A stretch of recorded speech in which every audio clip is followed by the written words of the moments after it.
بسم الله الرحمن الرحيم. الحمد لله وحده والصلاة والسلام على من لا نبي بعده. وبعد، ذكر شيخ الإسلام أحمد الزبيدي المتوفى سنة 893 من هجرة النبي صلى الله عليه وآله وصحبه وسلم رحمه الله ونفعنا به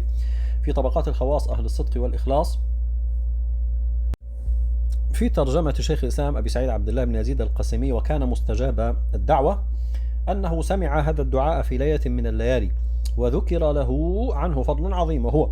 اللهم يا منشئ الخلق بحكمته، وممسك السماوات والأرض أن تزولا بقدرته، يا من ليس لأوليته ابتداء ولا لآخريته انتهاء، يا بديع السماوات والأرض، يا ذا المعروف الذي لا ينكر، أسألك بأن الرحمة فيك موجودة، وأن المغفرة منك معهودة، يا ولي كل ضعيف، ويا غياث كل ملهوف، يا الله، يا رحمن، يا رحيم، ارحم غربتي في القبر وانقطاعي إليك.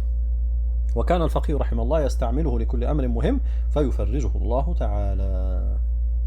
اللهم صل وسلم وبارك على سيدنا محمد بعدد خلقك ورضا نفسك وزيادة عرشك ومداد كلماتك، إليه نجيم كل ضيق بجاه المصطفى مولى الجميع، وهب لي في مدينتي قرارا ورزقا ثم دفنا بقي، واغفر لي ولوالدي ولمشايخ المسلمين آمين.